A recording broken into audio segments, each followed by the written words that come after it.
बिस्मिल्लाहिर्रहमानिर्रहीम, अस्सलाम वालेकुम। Welcome to news tonight with Namra Abbasi. Programme के आज के आगाज़ में हम पाकिस्तान की जो अंदरूनी सियासत है कुछ उस पर नज़र दौड़ाएंगे और एक उस मंजरनामे की तरफ जाएंगे जहाँ पे इमरान खान की जमात पाकिस्तान तहरीक इंसाफ न सिर्फ बैरूनी दबाव बल्कि अंदरूनी बहुत से चैलेंजेस का सामना कर रही है। और ये कोई नई बात नहीं है, बहुत लंबे टाइम से पाकिस्तान तहरीक इंसाफ को बहुत से चैलेंजेस दरपेश हैं। एक तरफ क़यादत जो है वो इत्तेहाद और इस्तेहकाम का दावा कर रही है, लेकिन दूसरी तरफ हमें तो वाज़ेह तौर पर इख्तलाफात या फिर कानूनी जंग और तंजीमी मसाइल खुल के सामने नज़र आते हैं। सबसे पहले जी खैबर पख्तूनख्वा की सियासत को देखें तो शेर अफजल मरवत की जानिब से CM-KP सोहेल आफरीदी के खिलाफ खुला चैलेंज सामने आया, जिसमें आज से कुछ दिन पहले से ये बहस जारी है, जिसमें उन्होंने कहा कि ये जो तैनाती है वो उसको अदालत में ले जाने का ऐलान किया और कहा कि गवर्नेंस पे बिल्कुल KP की ठीक नहीं है, दुरुस्त सिमत में पाकिस्तान तहरीक इंसाफ ओवरऑल भी नहीं जा रही। दूसरी जानिब party chairman barrister Gohar Ali Khan वो वाज़ेह तौर पर वज़ीर आला के साथ खड़े नजर आते हैं और कहते हैं कि उन्हें बानी चेयरमैन की मुकम्मल हिमायत हासिल है और उनके खिलाफ जो मुहिम है वो नाकाम हो जाएगी। अब ये बहुत कॉम्प्लिकेटेड सी एक सिचुएशन डेवलप हो चुकी है जहाँ पे एक मौजूदा क़यादत है पाकिस्तान तहरीक इंसाफ की और एक पिछली क़यादत है। जो मौजूदा क़यादत है उसमें भी इत्तेहाद की कमी नज़र आती है, लेकिन साथ ही जो पुरानी क़यादत है वो किसी ना किसी तरह का चैलेंज लेके वो भी सामने नज़र आती है। और हमारी प्रोग्राम के अंदर पाकिस्तान तहरीक इंसाफ की पुरानी क़यादत से फवाद चौधरी जैसे नाम वो जब अपीयर होते हैं तो वो कहते हैं कि माजी में कुछ गलत फैसले हुए और इमरान खान का बज़ाहिर बाकायदा माजरत के साथ नाम लेके बताया जाता है कि फैसले गलत हुए। तो शेर अफजल मरवत साहब प्रोग्राम में हमारे साथ मौजूद हैं, उनसे जानने की कोशिश करते हैं कि वो जो चैलेंज इरादा रखते हैं CM-शिप को वो किस तरह से रखते हैं और उनका जो लाए अमल है वो क्या होने जा रहा है। इस पर बात करने के लिए खुद ज्वाइन किया है शेर अफजल मरवत साहब ने। मरवत साहब, thank you very much for joining me the show. Sir, आपने CM-KP सोहेल आफरीदी की तैनाती को एक गलत फैसला करार दिया है। आपके ख्याल में उनमें ऐसी ये जो आपने ये फैसला लिया, आपने ये कहा कि अली अमीन गंडापुर की भी बात अब आप नहीं मान रहे और आप ये फाइनली डिसाइड कर चुके हैं कि आपको उनकी CM-शिप को चैलेंज करना पड़ेगा। सर, ये नाराज़गी क्या, ये तो समझाएं पहले हमें। देखिए, ये आपने बड़ा सही लफ्ज़ इस्तेमाल किया, नाराज़गी। नाराज़गी ये है कि मैं जब अली अमीन ख़ान की हुकूमत गई ना जी, तो सोहेल आफरीदी साहब जो हैं उनको लोगों ने अप्रोच किया पार्टी में, जो मेरे मुखालिफिन है जी, कि जी वो गंडापुर साहब तो उनके दोस्त थे, तो आपने जो है ना इनको फ़िक्स करना है। अच्छा, तो फिर जो है इंतज़ामी तौर पे वज़ीर आला साहब, चूँकि ज़िम्मेदार तो चीफ़ एग्जीक्यूटिव का वो सूबे का वही है, जी हाँ, तो इंतज़ामी तौर पे मेरे ख़िलाफ़ जो हैं वो ऐसे इक़दामात उठाए गए, फ़ंड्स बंद किए गए, जो ऑयल एंड गैस चेयरमैनशिप थी वो उससे हटाया गया, रिश्तेदार ट्रांसफ़र किए गए और भी मतलब छोटी छोटी बातों पे। अच्छा, तो बहरहाल इसके बाद जो है मुखालिफत हमारी बिल्कुल वाज़ेह हो गई थी। तो एज ए रिएक्शन अच्छा, मैंने फिर ये ऐलान किया कि मैं उनकी वज़ारत आला को चैलेंज करता हूँ।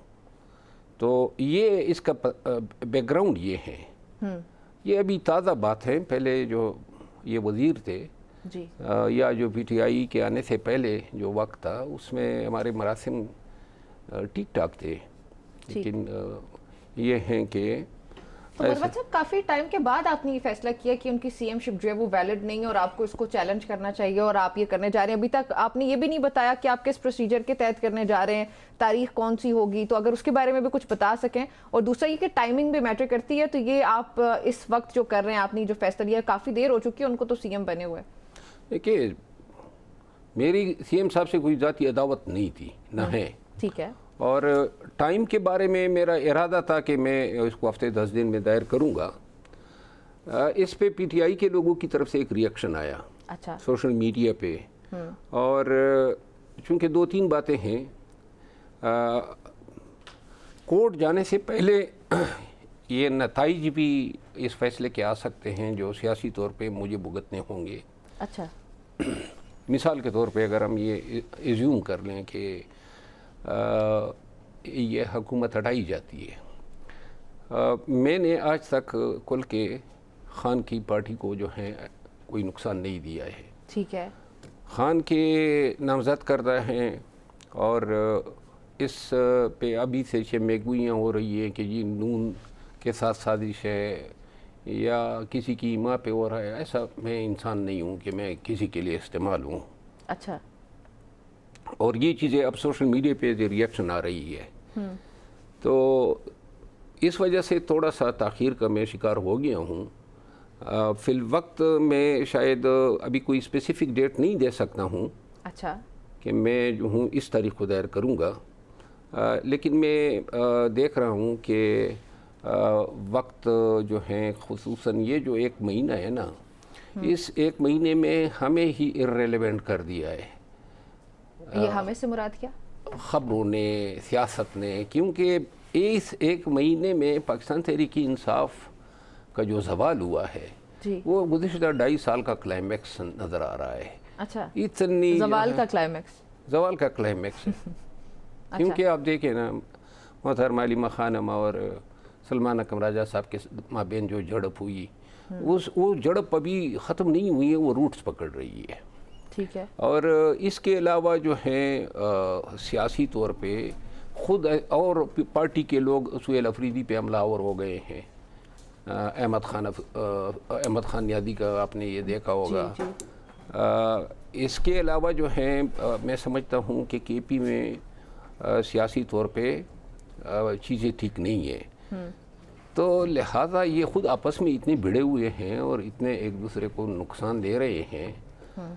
तो ये भी देखना है ना कि आया ये आपस को जो नुकसान कर रहे हैं, जो बयानात दे रहे हैं, जो पार्टी जो हैं, ये तो अब वाज़ेह हैं कि पार्टी तो बिल्कुल ज़मीन बोस हो चुकी है। अच्छा मरवा साहब, आपने कहा कि पॉलिटिकल बैकलैश बहुत आया जब से आपने ये बात की कि आपको सीएमशिप को चैलेंज करना पड़ेगा, जिसके बाइस आप कुछ ताख़ीर का शिकार हैं। सर, ये तो मजबूत आसाब के ही लोग होते हैं, सियासतदान जो होते हैं, उनको तो बहुत सी चीज़ों का सामना करना पड़ता है। आपको भी ज़ाहिर है बहुत सी चीज़ों का सामना करना पड़ता है। अब इस केस में आप बता रहे हैं कि पॉलिटिकल बैकलैश बहुत ज़्यादा है। तो सर, अगर आपका केस इतना स्ट्रांग है, तो मेरा नहीं ख्याल, मेरा ज़ाती ख्याल है, इसकी तस्हीह कीजिएगा कि अगर पॉलिटिकल बैकलैश आता है तो उससे आपको ताख़ीर का शिकार होना चाहिए। अगर आपका केस बहुत स्ट्रांग है तो फिर तो आपको फौरी तौर पे बगैर किसी की फिक्र किए आगे बढ़ना चाहिए। देखिए, ये फ़ैसला जो है ये सिर्फ मुझे मुतासर नहीं करेगा, पूरे खैबर पख्तूनख्वा को मुतासर करेगा। बिल्कुल। और इसकी वजह क्या है, यानी ज़ाती डिसलाइकिंग या ज़ाती अनात कह लें। और मेरा ख्याल ये है कि इसमें जल्दबाजी के बजाय मुझे मुनासिब वक्त का इंतज़ार करना चाहिए। अच्छा, वैसे तो मेरा उसूली तौर पर अगला सवाल ये है कि मुनासिब वक्त आपकी नज़र में क्या, अगर आप उसका जवाब देना चाहें तो ठीक है, नहीं तो फिर हम आगे सवाल की तरफ बढ़ते हैं कि जो आपने इस पर कानूनी साइड बताई है कि कानूनी एतबार से एक वो शख्स जो कि जेल के अंदर बैठा है और वो इस केस में इमरान खान है, तो वो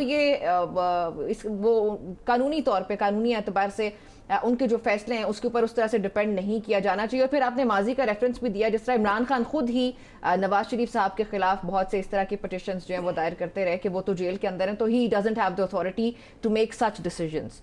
सो इसको किस तरह से एक्सप्लेन? इस अमल को सरअंजाम देने के लिए ये इंतहाई कड़वा घूंट है कि मुझे खान साहब के उस प्रोपोजिशन को जो 2018 में साकिब निसार के सुप्रीम कोर्ट ने अपहोल्ड किया मियाँ नवाज शरीफ साहब के ख़िलाफ़, ये कड़वी बात है कि मैं ये कहूँ कि जी कोई शख्स कन्विक्टेड हैं तो वो जो इंस्ट्रक्शन देता है इस फैसले की बुनियाद पे उनकी कोई कानूनी कॉन्सिक्वेंस नहीं है।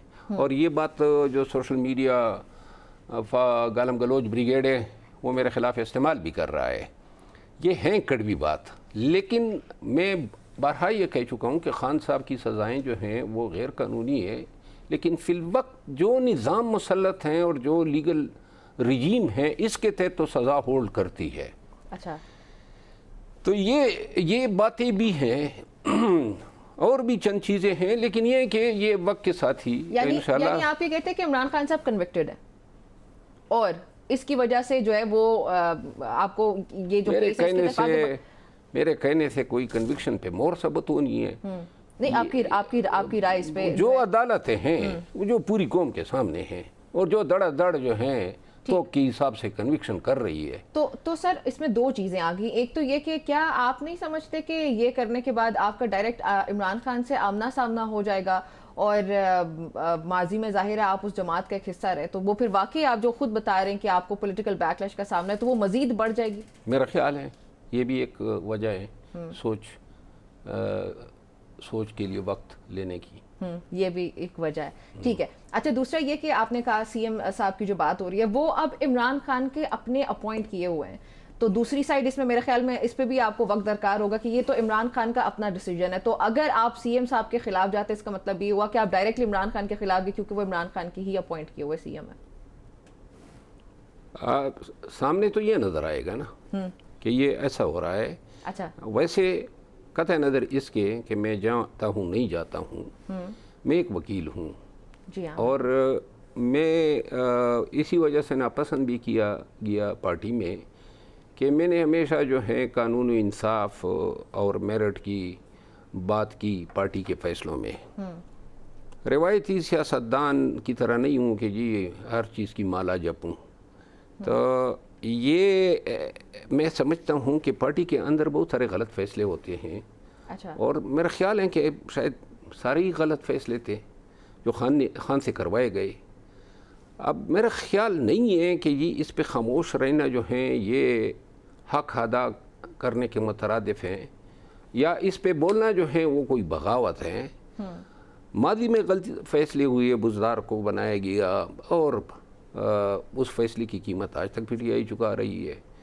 पंजाब में, केपी में, मरकज़ में असम्बलियाँ तोड़ी गई या इस्तीफ़े दिए गए, वो भी एक बहुत बड़ा ब्लंडर था। ऐसे 20 फैसले हैं। तो लिहाजा वक्त पे अगर पार्टी के अंदर उन फैसलों को गलत समझने वाले अगर आवाज़ नहीं उठाएंगे और इस खदशे के पेश नज़र कि लीडर नाराज़ होगा, तो ये पार्टी जो है अब देखें 3 साल की सियासत ने इस पार्टी को कहाँ पे पहुँचा दिया। वजह इसकी ये है कि हम हर गलत फैसले के साथ कड़ा होना फ़र्ज समझते हैं। और मैं बैसियत वकील ये समझता हूँ और हमेशा से ये मेरी समझ रही है, ये मेरी फ़िक्र है कि गलत को गलत कहें, चाहे वो लीडर का फ़ैसला हो, चाहे वो किसी कमेटी का फ़ैसला हो, और जब नहीं कहोगे और उसके नतीजे में पार्टी को जो नुकसान होगा, इस तरह माजी में ये इंट्रा पार्टी इलेक्शन का फ़ैसला था, बैट्समैन के पास जाने का फ़ैसला था, जो नॉन पार्लिमानी पार्टी को सेलेक्ट करना था, 20 सारे फैसले। और उस वक़्त जब हम आवाज़ उठाते थे जनाब ये गद्दारी है, ये जनाब खान के ख़िलाफ़ बोल रहे हैं, खान के ख़िलाफ़ किस तरह हूँ, ये एक निशानदेही कर रहा हूँ कि ये फ़ैसला गलत है, निशानदेही कर रहा हूँ कि जी इसके लीथल कॉन्सिक्वेंसेस होंगे। अब इस हमारी पार्टी में कम से कम ये कल्चर नहीं है कि गलत को गलत कहें, बस जी जो फ़ैसला हो गया। मिसाल के तौर पे 24 नवंबर या 25 नवंबर को जो हमें पैकेज दिया जा रहा था, तो मैं समझ रहा था कि हमें डी चौक की तरफ नहीं जाना चाहिए था, लेकिन डी चौक की तरफ गए। उस डी चौक के तरफ जाने के नतीजे में जमहूरियत कहाँ पे खड़ी हो गई।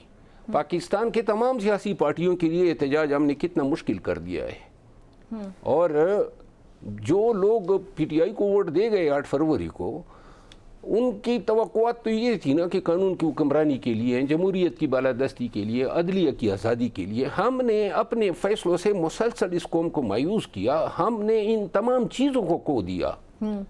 तो लिहाजा ये गलत फ़ैसले ना होते तो हम पूरे पाकिस्तान में जमहूरियत को इतने नुकसान से दो चार न करते। अच्छा, ये आप जो भी बात करें बड़ी इंटरेस्टिंग और बहुत इंपॉर्टेंट बात, आपने बहुत इंपॉर्टेंट पॉइंट मरवत साहब रेज किया है कि आप लोगों को ये रियलाइजेशन है कि कुछ माजी में ऐसे फैसले हुए जिन्होंने पाकिस्तान तहरीक इंसाफ को ज़ाती तौर पे जो है नुकसान पहुंचा, साथ इमरान खान की ज़ात को भी बहुत नुकसान पहुंचा। फवाद चौधरी साहब कल मेरे प्रोग्राम पे थे, किसी सवाल के जवाब में उन्होंने कहा कि बुज़दार का फैसला बहुत गलत था, इवन सलमान अकरम राजा साहब या दीगर की अपॉइंटमेंट या उनको ओहदे देना, ये अलीमा खानम उनकी तरफ से उन्होंने कहा कि ये अलीमा खान की गलतियां हैं और अब वो खुद ये बैगेज कैरी नहीं कर पा रहे और वो इधर उधर फेंकने की कोशिश की जा रही है। अभी आपके बात से भी मुझे ये समझ आया। तो क्या मैं ये कह सकती हूँ कि अब जो पाकिस्तान तहरीक इंसाफ की पुरानी लीडरशिप है उसके अंदर तो ये रियलाइजेशन हो चुकी है कि माजी में इमरान खान साहब से कुछ ऐसे फैसले हुए जो कि दुरुस्त नहीं थे, लेकिन ये आज की लीडरशिप को ये अदराक नहीं है।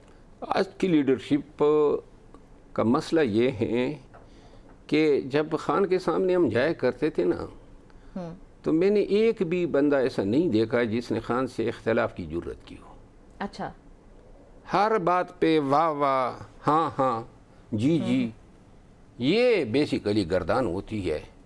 और मैंने एक दफ़ा खान को गुजारिश की, मैंने कहा कि हजूर किसी एक गलत फैसले पर भी आप डट जाएं, क्योंकि सारे फैसले रिवर्स हो जाते थे, आज एक फैसला कल दूसरा फैसला। अच्छा, तो न्यू पार्टी के अंदर ये तंजीम नहीं है या डिसिप्लिन नहीं है कि जी खान के फैसले के साथ हमने खड़ा होना है, बल्कि जो दिलचस्पी रखता है उसको पता है कि फ़लाँ के ज़रिए हम प्रिवेल कर सकते हैं खान साहब पे, वो जनाब उस चैनल से अप्रोच करके प्रिवेल कर जाता था। अब ये फवाद चौधरी साहब की बात दुरुस्त है ना, सलमान अकरम राजा साहब को लाने के बाद से लेकर आज तक ऑपरेशनल साइड पे पार्टी कहाँ पे चली गई है, एक गलत फैसला था। अच्छा। और उस वक़्त मैंने गलत कहा तो नतीजे में मुझे पार्टी से निकाल दिया। तो लिहाजा, और ये मैं करता रहूँगा, ये मेरी आदत है, ये मैं नहीं छोड़ सकता हूँ। तो फिर मरवत साहब, फिर हम ये किस पे लेके जाएं कि आज की लीडरशिप में, जिस तरह से पुरानी लीडरशिप का मैंने जिक्र किया, ऐसे कौन कौन से नाम हैं जो कि इमरान खान के अगर गलत फैसले हैं तो उनके खिलाफ आवाज़ उठाने की जो है वो काबिल हैं या उठाते हैं? देखिए, एक वाहिद ग्रुप जी, जो खान को कह सकता है कि जनाब ये चीज़ें गलत जा रही हैं, अच्छा, वो कोट लखपत में नज़रबंद की आदत है। क्योंकि एक तो उनका कद बहुत बड़ा हो गया है, बड़ी उन्होंने कुर्बानियाँ दी है, और मेरा ख्याल ये है कि उम्र के उन हिस्सों में है जहाँ उनको खुशामद की अब ज़रूरत नहीं है। अच्छा, कि लीडर नाराज़ होगा, उनका अपना कद इतना बड़ा हो गया है, तो लिहाजा अगर कभी उनको मौका मिले खान से, तो ये वाहिद की आदत हो सकती है जो खान को कह तो सकती फिर है। ये तो मजीद कॉम्प्लिकेट हो गया मरवत साहब, क्योंकि ये लीडरशिप जो है कोट लखपत वाली, इसको तो साथ मिलाने की कोशिश की भी है national dialogue committee, Fawad Chaudhry साहब हो गए, महमूद मौलवी और दीगर जो थे, उन्होंने भरपूर कोशिश की कि ये जो पुरानी क़यादत है वो साथ मिल जाए और इमरान खान को कन्विंस कर लिया जाए किसी ना किसी तरह से एस्टेब्लिशमेंट या हुकूमत के साथ निगोशिएट करने के लिए। तो फिर वो कामयाब क्यों नहीं हुए? वो और उन जैसे बहुत सारे लोग इसलिए कामयाब नहीं होते हैं कि सोशल मीडिया पे जिन लोगों ने कब्ज़ा किया हुआ है, पीटीआई की सोशल मीडिया पे, अच्छा, वो नहीं चाहते हैं कि खान बाहर आए, वो नहीं चाहते हैं कि पार्टी जो है वो कुछ सांस लें। अच्छा, आप देखें ना, सबसे ज़्यादा नुकसान या दुश्मनी या अदावत पीटीआई के साथ किसकी थी और किसकी है, और सबसे बड़ा फ़ायदा उनको क्या हो सकता है कि पार्टी बैठ जाए, ढह जाए। तो लिहाजा हर वो काम इस पार्टी में खान के ज़रिए से करवाया गया जो इस पार्टी का बट्टा बिठाने में मुमिद व मुआविन हो। तो लिहाजा अब पार्टी जो है वो इर्रेलेवेंट हो चुकी है। आप यकीन करें, पाकिस्तान की सियासत में पार्टी जो है पीटीआई वो इर्रेलेवेंट हो चुकी है, क्योंकि जहां पार्टी ज़मीन बोस हो गई है एक साइड पे, तो दूसरी साइड पे हुकूमत, इस्टेब्लिशमेंट वो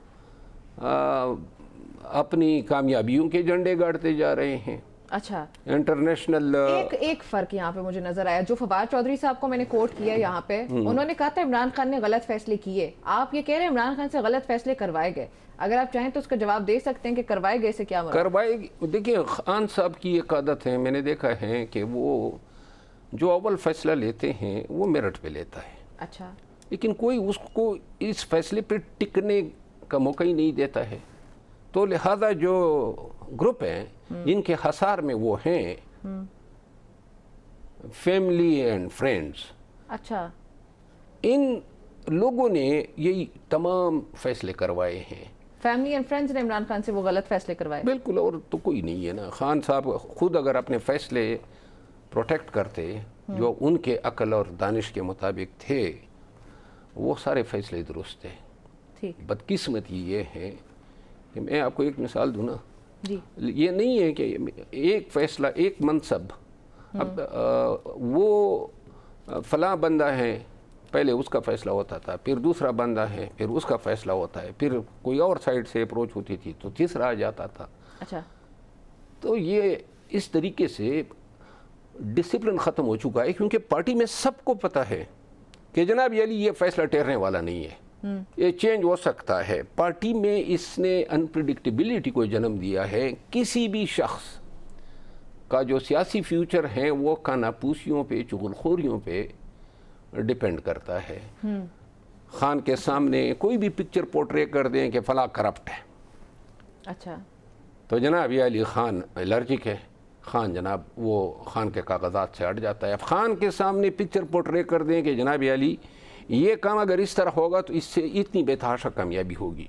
दूसरा आके तरीके वारदात होती है वो इसको इंडोर्स कर लेता है, और तीसरा आके जनाब कट मार लेता है तो ख़ान घायल हो जाता है। तो फैसले इस तरह ख़ान से करवाए जाते हैं। अच्छा, वैसे मरवत साहब, ये अभी आपको लगता है कि इमरान खान साहब के वाकई इतना कंट्रोल है कि वो जेल के अंदर बैठ के, जहाँ पे कम्युनिकेशन गैप इतना ज़्यादा है, वो इतना पार्टी का होल्ड अभी तक रखे हुए हैं कि वो फैसले भी कर रहे हैं और उनसे फैसले करवाए जा रहे हैं, और बिल्कुल सब कुछ उसी तरह चल रहा है जिस तरह इमरान खान के जेल से बाहर होने तक हो रहा था? सबसे बड़ा गलत फैसला ये था कि जब ख़ान जेल गए ना जी, तो ख़ान को पार्टी की क़यादत को सियासी फैसले सौंपने चाहिए थे। अच्छा। ख़ान अपने साथ पार्टी भी जेल में ले गया। तो लिहाजा जब पार्टी के दफ्तर के जो पर्दे हैं उनकी तब्दीली का भी फैसला ख़ान से करवाना हो, अच्छा। और क़यादत इतनी ही लिमिटेड हो जाए, यानी मैं आपको एक चीज़ की निशानदेही करूं, 26 नवंबर को जब ये काफ़िले आ रहे थे तो यहाँ कश्मीर हाईवे पे मैंने अली अमीन ख़ान की गाड़ी को ज्वाइन किया। अच्छा। तो मैंने उन्हें कहा, हम ज़्यादती करने जा रहे हैं, आप इन काफ़िलों को लाए हैं, इनको रोक दो। क्योंकि तब तक 26 नंबर चुंगी पे, कठी पहाड़ी पे अमवात हो चुकी थी। तो अली अमीन ख़ान कह रहा था कि मैं तो खुद इसी, मरीब खान भी बैठे हुए थे गाड़ी में। अच्छा। कि मैं तो खुद ये कह रहा हूँ संजानी रुक जाया जाए, कि संजानी रुक जाए। फिर आगे से उन्होंने कहा जी ये इसी पे रुक जाएं 0 पॉइंट पे। अच्छा। अभी 0 पॉइंट नहीं पहुँचे थे। तो फिर उन्होंने मुझे कहा कि क्या ये कोशिश आप कर सकते हैं कि लोगों को डी चौक से की तरफ बढ़ने से रोको। तो मैं उनकी गाड़ी से उतरा, रश बहुत ज़्यादा था, तो मैं कहीं पे बाइक कहीं पे करके जब मैं सेंटोरस के पुल पे पहुंचा तो वहाँ पता चला कि 2 बंदे और शहीद हो गए हैं। अच्छा। खैर मैंने चाइना चौक पे जनाब काफिलों को रोका और वहाँ तकरीर शुरू की कि खुदा के लिए मत जाओ आगे। अब कहने का मतलब ये, और ये ख़ान की भी यही मंशा थी कि आगे जाया जाए, कि ना जाया जाए। ठीक है। तो लिहाजा कहने का मतलब ये है कि हमने बहुत ज़्यादा जो है अपने आप को नुकसान दिया, न समझते। तो आप ये समझते हैं कि इमरान खान की सबसे बड़ी गलती ये है कि उन्होंने जो पावर है वो अपनी लीडरशिप के अंदर अपने जेल जाने के बाद नहीं दी। अगर अली अमीन खान के पास ये इख्तियार होता, हाँ, और ख़ान ने कुल के उसको ये इख्तियार दिया होता कि भाई स्टॉप, अच्छा, तो वो न हचकचाता, ये खुनरेजी न होती। 24 और 25 को बहुत सारी कोशिश हुई, लेकिन यहाँ पे सुबह सवेरे ट्विटर के सामने बैठ के देखते हैं कि ट्विटर क्या कह रहा है कि हमने क्या करना है। तो लिहाजा वहाँ जो ट्रेंड सेट होते हैं उसी पे पार्टी की लीडरशिप न चाहती हुई भी मजबूर हैं कि चले, क्योंकि उनके कलमगरों से उनको डर है। फिर तो मरवत साहब, ये जो अभी की लीडरशिप है बाहर, उसके ऊपर तो फिर कोई इल्ज़ाम ही नहीं जाता। फिर तो सारे का सारा आपकी बात के मुताबिक इमरान खान के ऊपर जिम्मेदारी जाती है कि वो खुद ही नहीं चाहते कि पार्टी जो है वो उस तरह से होल्ड कैरी ऑन कर सके जिस तरह से उनके पास खुद का होल्ड है, और वो चाहते हैं कि वो उनके पास ही रहे और बाहर जो है वो डिवीजन उसी तरह से बरकरार रहे। तो फिर बाहर की जो क़यादत, उससे तो कोई शिकायत नहीं बनती कि वो इमरान खान को बाहर नहीं निकाल के लाए। देखिए, इमरान खान पे इस तरह जिम्मेदारी नहीं डाली जा सकती है इन फैसलों की, क्योंकि अगर आप 3 साल से मुक़य्यद है, कैद तन्हाई भी हो, पूरी ख़ानदान और पूरी पार्टी को जो है इस तरह प्रेशराइज किया जा रहा हो, आपको लिमिटेड एक्सेस हो, आपके पास फीडबैक नहीं आता है, आपकी मीडिया तक रसाई नहीं है, आप सोशल मीडिया नहीं देखते हैं, इन तमाम चीज़ों के पेश नज़र आपका क़ुव्वत फ़ैसला सीरियसली इम्पेयर होता है। और फिर जो लोग आपके पास आ जाते हैं वो चारों जानी बैठ के आपके कानों में चुगलखोरियाँ करें, और वो ये नहीं सोचते हैं कि पार्टी का इससे नुकसान कितना होगा। वो अपने गिरोही मफादात को देखते हैं, अपने ज़ाती मफादात को देखते हैं, और खुदा हाजिर व नाजिर हैं कि इन ज़ाती गिरोही मफादात ने पार्टी को आके आज चारों शाने चित किया हुआ है। अच्छा सर, आपने कहा कि केपी के जो हालात हैं वो बहुत बुरे हैं, गवर्नेंस बिल्कुल ख़राब हो चुकी है, और उसका एक ही हल ये है कि सीएम जो सोहेल आफरीदी उनको हटाया, जो उस पर हमने बात कर ली। लेकिन साथ आपने कहा कि बैरिस्टर गोहर और अली अमीन गंडापुर की तरफ आपने कोई इशारा दिया, तो सर आपको क्यों लगता है कि ये दो शख्सियात जो है वो केपी को बचा सकती हैं, पाकिस्तान तहरीक इंसाफ को बचा सकती हैं? माजी में जितने भी एस्टेब्लिशमेंट से मुज़ाकरात हुए वो इन दो अफराद के थ्रू हुए। एक वर्किंग रिलेशनशिप इनका बना हुआ था with the establishment, with the establishment and government, okay, और एक हद तक जो है ट्रस्ट लेवल भी था। आज भी बैरिस्टर गौहर साहब ही के तो फेल कहीं ना कहीं मुलाकात हो जाती है। अच्छा, बाकी जो क़ियादत हैं वो तो सारी सोशल मीडिया के गाने गा रही हैं, इनकलाब और ये जो बातें हो रही है आज़ादी या मौत, ये वक्त शायद ये हैं कि हमें होश के नाखुन लेने चाहिए। सबसे पहले तवज्जो तो इसी पे होनी चाहिए कि इन गलत फ़ैसलों की रोकथाम हो। गलत फ़ैसले होते होते अब पार्टी जो है शायद पाकिस्तान की सियासत से इर्रेलेवेंट हो चुकी है। अच्छा, सबसे मकबूल तरीन, पॉपुलर तरीन और सबसे ज़्यादा वोट लेने के बावजूद कहाँ खड़ी है? 10,000 लोगों के लिए बार बार मोहतरमा अलीमा खानम कहती हैं नहीं आ सकते हैं, और पहले 400-500 लोग आ जाते थे। और 2-3 हफ्ते कबल जो गिरफ्तारियाँ की हैं अब 50-40 तक लोग आते हैं। तो ये इसलिए है कि पाकिस्तान तहरीक इंसाफ इररिलेवेंट हो चुकी है, या इसलिए कि पाकिस्तान तहरीक इंसाफ को स्पेस भी नहीं मिल रही हुकूमत की तरफ से? खुद हमने भी जो स्पेस हमारे पास थी, जो ताकत थी हमारी, जो मुज़ाहमती ताकत थी, उसका हमने खुद क्या असर कर दिया। अच्छा, तो लिहाजा तो आखिर में फिर ये डिस्कस कर लेते हैं कि फिर ये जो गलत फैसले आप कह रहे हैं जब तक नहीं रुकेंगे तब तक पाकिस्तान तहरीक इंसाफ बिल्कुल इररिलेवेंट हो चुकी है, आप कह सकते हैं ऑफ द स्क्रीन जा चुकी है।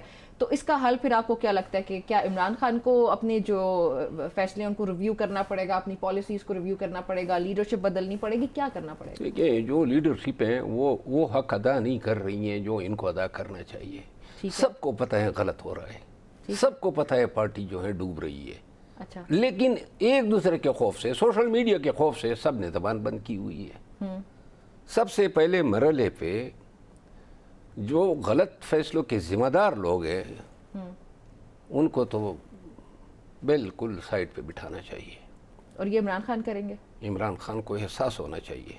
ठीक है, और जब ये साइड पे होंगे तो फिर ये इख्तियार जो है ना पार्टी के मामलात चलाने का मुकम्मल तौर पे क़ियादत को सुपुर्द किया जाना चाहिए।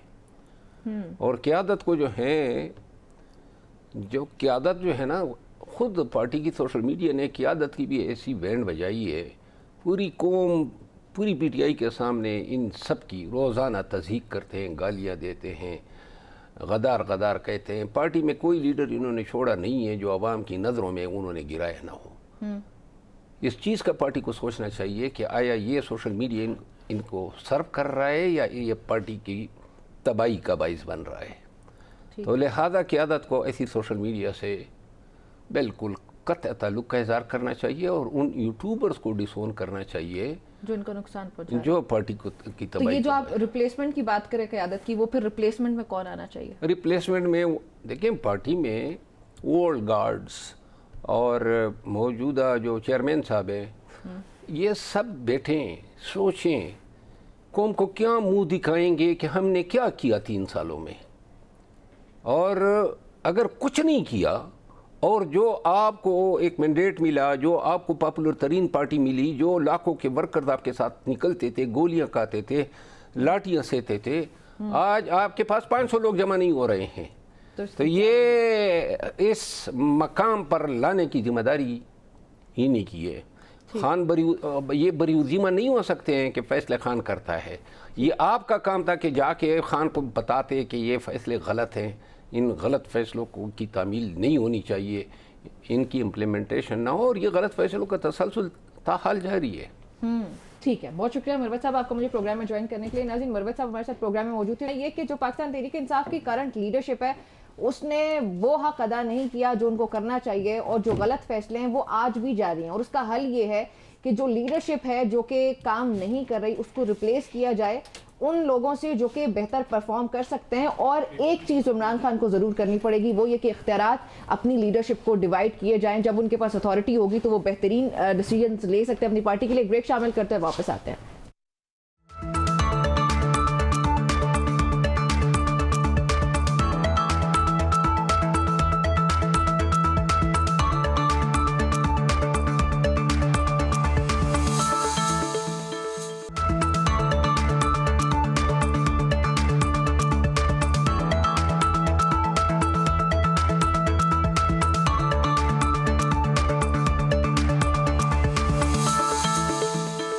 जी, welcome back to news tonight with Namra Abbasi. कुछ जंग की तरफ भी मुड़ेंगे कि उसकी तरफ रुख करते हैं कि जंग की क्या सूरत हाल है, और बहुत ये नहायत अहम और हसास सूरत हाल की तरफ पूरी दुनिया पड़ी है। सवाल हैं कुछ इंपॉर्टेंट, क्या अमेरिका और ईरान के दरमियान जंग वाकई ख़त्म हो चुकी है? क्योंकि इस वक्त जो सूरत हाल है वो ये है कि नो पीस नो वॉर। तो कुछ इसकी तरफ हम बढ़ रहे हैं, या उसको दूसरी तरफ ये कह सकते हैं कि एक वक्ती वक्फा है जिसके बाद एक और बड़ा टकराव जन्म ले सकता है, खुदा ना ख्वास्ता। प्रेसिडेंट ट्रंप इंतजामिया का दावा ये कि ईरान के साथ जंग अब ख़त्म हो चुकी है। वो क्लेम ये करते हैं बज़ाहिर कि उनकी जीत हो चुकी है, क्योंकि जंग बंदी के बाद से कोई झड़प सामने नहीं आई।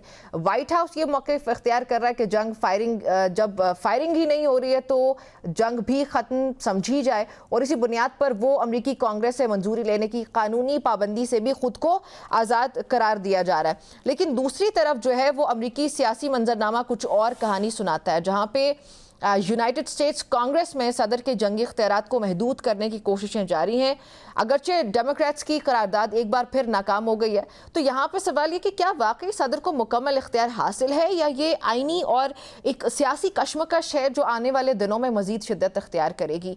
सो इस तरह के कुछ इंपॉर्टेंट एलिमेंट्स हैं, इंपॉर्टेंट टॉपिक्स हैं जिस पर हम बात करने भी लगे हैं आज। और दूसरी तरफ पीट हेग्जिट की अगर मैं बात करूँ, उनका ये कहना है कि जंग ख़त्म हुई या नहीं और कब कांग्रेस की मंजूरी ज़रूरी होगी, उसका फैसला भी व्हाइट हाउस ही करेगा। यानी कि आप ये कह सकते हैं कि एक तरह से जो फैसला साजी का मुकम्मल इख्तियार वो इंतज़ामिया के पास रखने की कोशिश की जा रही है, और दूसरी तरफ ईरान का मौक़िफ़ भी इंतहाई सख्त नज़र आता है। अब्बास अराक्ची साहब की अगर मैं बात करूँ तो उन्होंने इल्ज़ाम लगाया कि अमेरिका की तरफ से जो जंगी अखराजात और जो नुकसानात के हवाले दिए जा रहे हैं वो दुनिया को गुमराह करने के मुतरादिफ हैं, जबकि ख़ित्ते में कशीदगी उसी तरह से बरकरार है। तो ये इस तरह से मुख्तलिफ बयानात या मुख्तलिफ स्टेटमेंट सामने आना वो ये जाहिर करता है कि दोनों पार्टीज़ इस वक्त कहाँ पर स्टैंड करती हैं। जी, अब ये तमाम तर इंपॉर्टेंट टॉपिक्स हैं, उस पर बात करने के लिए प्रोग्राम में मुझे ज्वाइन किया ब्रिगेडियर रिटायर्ड वकार साहब ने। ब्रिगेडियर साहब, बहुत शुक्रिया आपका मुझे प्रोग्राम में ज्वाइन करने के लिए। सर, आज के जो डेवलपमेंट्स हैं उनको किस तरह से आपने रीड किया? हमने ये देखा कि वापस से नई तजावीज़ पेश की गई हैं ईरान की तरफ से, वो कम्युनिकेशन अभी तक जो है वो जारी है। आप क्या एक्सपेक्ट कर रहे हैं कि ये क्या तजावीज़ है नई, और उन पर किस तरह से अमल दरामद होगा? कोई फ्लेक्सिबिलिटी शो की जा रही है, या वो मैक्सिमल पोजीशंस ही बरकरार नजर आती हैं आपको? जी, thank you very much. I think अभी एक तो एनवायरनमेंट भी बदल रही है। इसमें आई थिंक एक एडिशनल चीज़ ये है कि यूएस कांग्रेस ने एक अप्रूवल भी देना है, बिकॉज 60 डेज वॉर के बाद प्रेसिडेंट स्ट्रेच नहीं कर सकता लड़ाई को। इवन विड्रॉ करना हो तो उसने बताना होता है। तो ये आई थिंक एक डिबेट शुरू हो गई है। So maybe I think tacitly there is an understanding कि इन केस अगर ऑफ रैंप लेना है तो this a good opportunity. Congress ठीक है नो कर दे and then they start pulling back, और ये this could be one possibility. बाकी चाइना का एक विजिट आ रहा है प्रेसिडेंट ट्रम्प साहब का, आई थिंक 14-15 मई को, which is again very crucial. और अगर लड़ाई हो रही होगी तो उसको आई थिंक वहां जाना जरा मुनासिब भी नहीं होगा, और शायद चीजें अच्छी तरीके। तो आई थिंक ये एक तो दो बड़े आई वुड से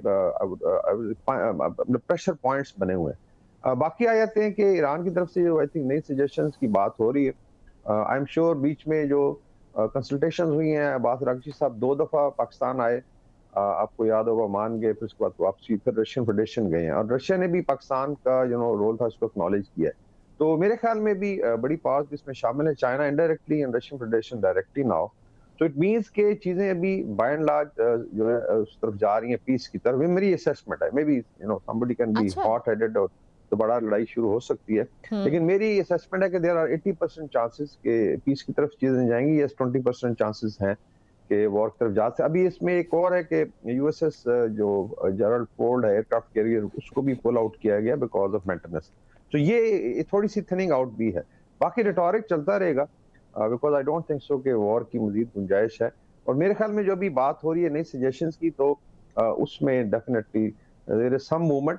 साहब 47 साल पुरानी हॉस्टिलिटी है, इसको जाने में टाइम लगेगा। अभी एक लेटेस्ट आप कहते हैं पूरा वॉर का राउंड हुआ है, तो इसमें टाइम लगेगा। So it can't be an on off switch, but hopefully I think जो पाकिस्तान ने क्रिटिकल रोल प्ले किया है, उसने काफी मोमेंटम दिया है पीस एफर्ट को। तो सर, ये जो प्रेसिडेंट ट्रंप की जानिब से जो आप कांग्रेस की भी बात कर रहे हैं, वो ईरान के साथ जो टेम्पररी एक सीज फायर है उसको शायद जंग का खात्मा करार देने के बारे में भी हम कुछ देख रहे हैं कि ये एनालाइज किया जा रहा है। हो सकता है कि भाई उनकी तरफ से ये क्लेम कर दिया जाए कि हमारी जंग वो खत्म हो चुकी है, हमने जीत लिया इस जंग को, कुछ जो है वो बॉम्बिंग हो जाए बहुत शदीद किस्म की 1-2 दिन के लिए, और फिर कहा जाए कि जंग का खात्मा उसको करार दे के कांग्रेस की जो मंजूरी है उससे बचना, वो शायद उससे मकसद होगा। और ये एक अनोखी सियासी चाल जरूर लगती है। आपके ख्याल में क्या ये महज एक कानूनी रास्ता भी है, या फिर अमेरिका वाकई ईरान के खिलाफ अब बराह रास्त जमीनी जंग के बजाय सिर्फ जो है वो इक्तिसादी या जो ब्लॉकेड है उसको उसी तक महदूद रखने की कोशिश करेगा? ये देखिए, अभी तो जो चल रहा है सीज फायर नॉन काइनेटिक है। थोड़ा बहुत आपने ब्लॉकेट, वैसे तो टेक्निकली वॉर ही होती है, पार्ट ऑफ द वॉर जब आप ब्लॉकेट करते हैं, ये लेकिन बात तो नॉन है, बिल्कुल। काइनेटिक है, यानी कि शूटिंग वॉर नहीं है। तो इसका मतलब है कि एक फेज अभी जो है जंग के बाद का वो चल रहा है नॉन काइनेटिक डोमेन में।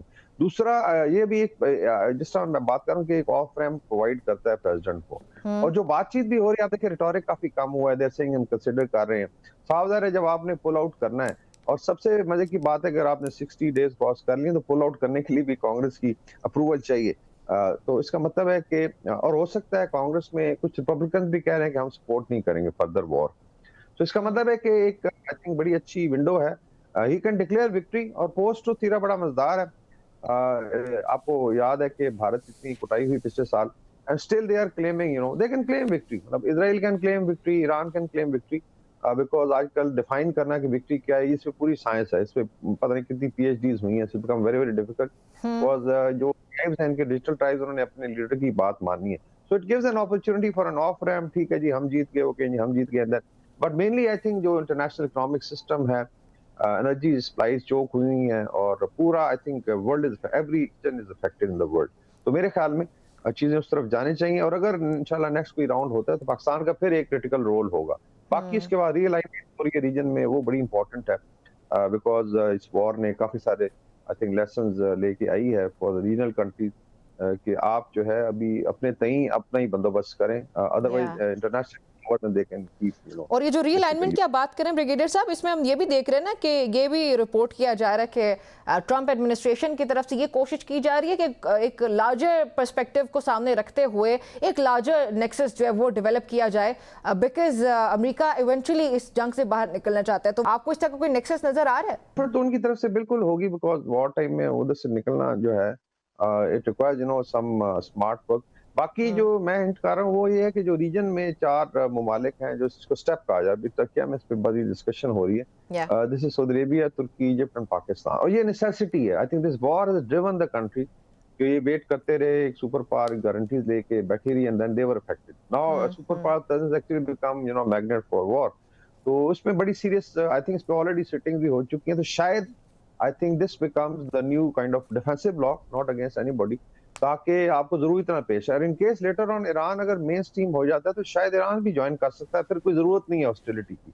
एंड मेरे ख्याल में ईरान में भी एक अंडरस्टैंडिंग आ रही है, लाइक आईजीसी में है, हॉक्स बैठे हुए हैं, दे ट्राई टू नो, रोजाना एक स्टेटमेंट पास करते हैं कि आप मेन स्ट्रीम हो, live like a normal country, इतना बड़ा पोटेंशियल है आपका, एनर्जी का है, लोग हैं, पढ़ी लिखी आबादी है, खवातीन है बड़ी पढ़ी लिखी, तो you can be part of this entire middle east brotherhood and international community. तो आई थिंक वहां भी एक सोल सर्चिंग है कि जो है बेसिकली ईरान को मेन स्ट्रीम किया जाए। और अगर उस तरफ चीजें जाती हैं फिर I think Israel will be isolated and India will be isolated, and किसी some extent I think America का भी जो आई वुड से हेजेमनी है उस पे चेक लगेगा, और then I think the region can grow together.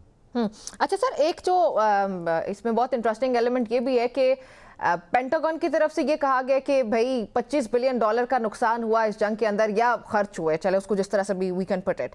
अब ईरान की तरफ से ये क्लेम किया जा रहा है कि ये तो नुकसान जो बताया जा रहा है ये तो बिल्कुल ही ना के बराबर है, इसमें तो असल में 4 गुना ज्यादा इसमें नुकसान हुआ है। आपको कौन सा फिगर ठीक लगता है? ये मेरे ख्याल में पेंटागन ने वो खर्चे बताए हैं जो हुए हैं लेट्स से रिसोर्सिंग पे। जो जितनी वॉर एफर्ट हुई उसमें फ्यूल का खर्चा है, एमिनिशन का है, जो उन्होंने इस्तेमाल किया। No there is one side, एक है जो आपकी इंफ्रास्ट्रक्चर डैमेज हुआ है, मिलिट्री इंफ्रास्ट्रक्चर, वो आई थिंक वो शायद इसमें कैलकुलेटेड नहीं है, एंड मे बी ईरानियन थोड़ा प्लस साइड में, but maybe it is double than what it is, because $1 billion का तो या $500 बिलियन का एक रडार गया है। उसके अलावा देखें जो इनकी जो मिसाइल पावर थी, जो हाई टेक मिसाइल सिस्टम थे, ये यूएस की अपनी रिपोर्ट्स हैं, तो फिर कोरिया से भी मूव करने पड़े। 50% उनका डिप्लीट हो चुका है, और अमेरिका ने सिर्फ ये लड़ाई नहीं लड़नी, मतलब जस्ट टेक अ मिनट के ये 2.5 फ्रंट की बात करते हैं।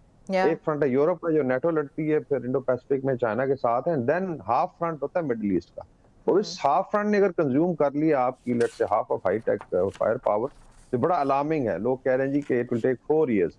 तो ये आई थिंक काफी सारे फैक्टर्स हैं। साफ ज़ाहिर है पीट हेग्सेथ साहब तो कभी नहीं मानेंगे। Then why are they asking $1.5+ trillion का बजट क्यों मांग रहे हैं अगले साल के लिए? तो इसका मतलब है कि लॉसेस भी हैं, और फिर सबसे बड़ी बात होती है मिलिट्री हार्डवेयर से ज्यादा कि you know misread the other side, और फिर जो आई थिंक प्रेस्टीज को डेंट लगता है सुपर पर, वो ज्यादा क्रिटिकल होता है। Because now you know if middle power आपने टेकन यू ऑन, ठीक है उनका नुकसान हुआ, लेकिन अगर बराबरी की सतह पे आ गई है तो कल आपका डर को खत्म हो जाएगा। Every middle power will think over the strategy की यू कैन टेक ऑन। तो वो आई थिंक ज्यादा लॉस है, प्रेस्टीज का जो लॉस है, हेजेमनी का लॉस है, which I think is good for the region. Nobody wants war, क्योंकि ये इनकी एक स्ट्रेटजी रही है। आप देखें पिछले 30 साल में से लड़ाई को और किया क्या, पूरी रीजन को क्योस में इन्होंने धकेला हुआ है। तो I think people are also fed up, लेकिन सारी चीजें कैलकुलेट होनी चाहिए। अच्छा सर, एक तरफ तो ये भी देखते हैं कि पीट हेग्सेथ जैसी शख्सियात की तरफ से कांग्रेस में ये एतराफ़ किया जाता है कि असले के ज़खायर खाली हो रहे हैं और उनकी बहाली में बरसों भी लग सकते हैं। तो क्या ये एक जेन्युइन एतराफ़ है जहाँ पे इस बात की ये अलामत है कि अमेरिका अब तवील मुद्दती जंग लड़ने की सकत खो चुका है, या ये सिर्फ ब्रीफ करने के लिए होता है और ईरान जो है वो इस लापरवाही का फ़ायदा उठाकर, और दूसरे एंड पे अगर मैं कहूँ तो ईरान इस लापरवाही का या इस बयान का, इस तरह की जो इन्फॉर्मेशन है उसका फ़ायदा उठाकर दोबारा सफबंदी कर सकता है? जी वही आई थिंक जब आपकी स्ट्रेटजी, वो बड़ा जरूरी है कि आप एक तो अंडरस्टैंड करें फॉर्म ऑफ वॉरफेयर। आजकल स्ट्रेटजी ज्यादा है कि किस तरह की लड़ाई होगी, तो उसमें आई थिंक एक मिसकैलकुलेशन थी। दूसरा सबसे अनफॉर्चुनेट चीज ये जो policy maker like Pete Hegseth is like policy maker defence, ये अगर ब्लंडर भी कर दें they will keep supporting their argument, you know, ये this is unfortunate because they will never say जी कि हम गलत थे। इस तरह प्रेसिडेंट ट्रंप को पुश किया गया ना, तो आई थिंक ये चीजें काफी सारी मिलिट्री में डिस्कस हो रही हैं। एक तरफ आप कह रहे हैं जी कि इवन सक्सेसफुल, एक तरफ व्हाई $1.5 ट्रिलियन बजट क्यों चाहिए आप, और फिर आप कह रहे हैं जी कि डिप्लीट हो गई है। और चाइनीज और रशियंस आपके ख्याल में एक एक मिसाइल फायर जो था दे वर कैलकुलेटिंग, एक एक टैक्टिक्स और स्ट्रेटजी इस्तेमाल हुई है, so they have learned a lot. और उसमें फिर कल कोई कन्फ्रंटेशन होती है एक्चुअल सुपर पावर की, उसमें आई थिंक बहुत ज्यादा डेंट होगा अमेरिका को, बिकॉज अगर मिडिल पावर ने ये एक्सपोज कर दिया तो जस्ट लुक एट इट के जो बड़ी पावर्स हैं, इस तरह यूरोप में अगर नया फ्रंट खुलता है तो वहां पे भी I think they will have serious challenges. Main thing यही है कि they should I think put out और रीथिंक करें, रीबिल्ड करें, जैसा ट्रम्प साहब चाहते हैं जी कि लड़ाई नहीं होनी चाहिए, and you know rebuild America, make America great again, लेकिन इलाके की जान छोड़ें ताकि लोग साथ लें। चलिए ठीक है ब्रिगेडियर साहब, आपने हमारे लिए वक्त निकाला, न्यूज़ टुनाइट के लिए वक्त निकालने के लिए आपका बहुत शुक्रिया। तो आपने सुनी आज के news tonight with Namra Abbasi से इतना ही, मुझे इजाज़त दीजिए, अल्लाह हाफ़िज़।